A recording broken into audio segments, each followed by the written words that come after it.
तो आदाब, नमस्ते, सत श्री अकाल। आप सबका स्वागत है मेरे चैनल के न्यू ब्लॉग में। आज जैसा कि आप लोग जानते हैं कि मैं अजमेर शरीफ में हूँ और कल मैंने ख्वाजा गरीब नवाज़ की दरगाह की ज़ियारत की थी अपने शौहर के साथ। और ज़ियारत पूरी होने के बाद अब टाइम था घूमने फिरने का, तो थोड़ा सा मैंने सोचा यहाँ पर घूम फिर लिया जाए। तो हम लोग निकले यहाँ की यानी अजमेर शरीफ की एक बहुत ही फेमस डेस्टिनेशन है जिसका नाम है अना सागर। अना सागर के लिए हम लोग निकले अपने होटल से और हमने रिक्शा स्टैंड पर आकर रिक्शा किया और रिक्शा में बैठकर हम निकल पड़े अपने डेस्टिनेशन की तरफ। होटल से अना सागर का रास्ता तकरीबन 10 से 15 मिनट का था और उसमें वॉकिंग डिस्टेंस भी शामिल है, क्योंकि हमने दरगाह के बिल्कुल पास ही होटल लिया था, तो वहाँ से रिक्शा स्टैंड पर आने में ही तकरीबन 5 से 6 मिनट का टाइम लग गया। और इसी बीच हम नाश्ता भी कर चुके थे अपना। और ये आप देख सकते हैं यहाँ की बहुत ही अच्छी शानदार सड़कें हैं और खूबसूरत से छोटे बड़े मंदिर बीच में रास्ते में पड़ते हैं काफ़ी सारे, और उन्हीं को देखते हुए निहारते हुए हम चल पड़े अपने डेस्टिनेशन की तरफ।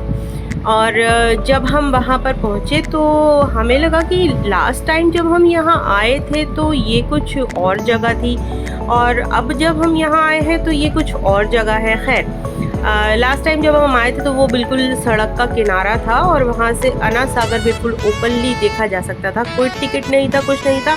लेकिन जिस जगह रिक्शा वाले भैया ने हमें यहाँ पर छोड़ा तो पता चला कि यहाँ 25 रुपये का एक बंदे का टिकट लग रहा है। ये गवर्नमेंट की तरफ से अब कर दिया गया है। चले खैर, हम तो घूमने के लिए आए थे तो 50 रुपये कोई बड़े मायने नहीं रखते थे 2 टिकट के। तो हमने यहाँ पर टिकट ख़रीदा और अंदर की तरफ चले। और यहाँ पर हमें अंदर एंटर करते ही एक बहुत ही खूबसूरत और शानदार पार्क देखने के लिए मिला। और हम दोनों मियाँ बीवी यही बातें करते हुए जा रहे थे कि लास्ट टाइम जब हम आए थे तो हमने ऐसा कुछ नहीं देखा था। मेरे शौहर बोले, मैं तो यहाँ सालों से आ रहा हूँ और मैंने ये जगह आज तक नहीं देखी थी, इस साइड में कभी नहीं आया था। बहरहाल हम यहाँ पर आए और यहाँ की खूबसूरती देखते ही बनती थी। अना सागर का एक अपना ही इतिहास है और उसके बारे में मैं आपको ज़रूर बताना चाहूँगी। ये जो है अना सागर, ये एक झील है और झील ये कुदरती नहीं है, ये इंसानों के द्वारा बनाई गई एक झील है।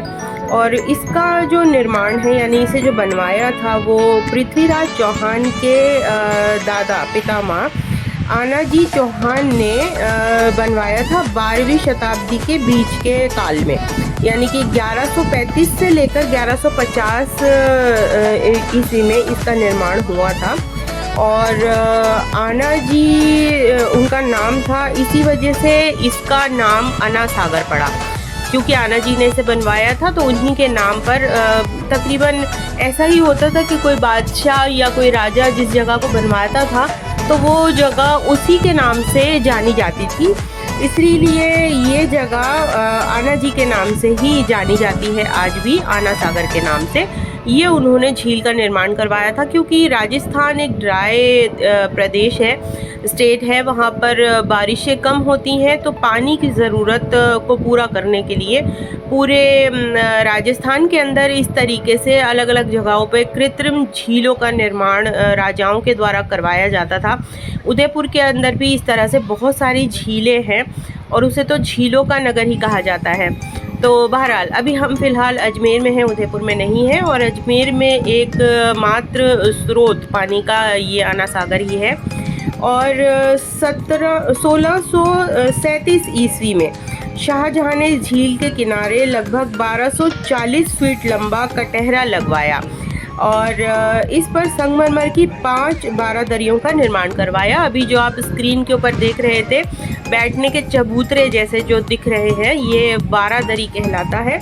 ये चारों तरफ से ओपन एक एरिया है, उससे ऊपर छत डाल दी गई है और यहाँ पर बैठकर आप पूरे अना सागर का नज़ारा देख सकते हैं। यहाँ से बैठकर बहुत ही अच्छा लगता है, धूप से बचाव हो जाता है और संगमरमर ठंडी होती है तो चारों तरफ से एक ठंडक का एहसास होता है यहाँ बैठकर देखने से।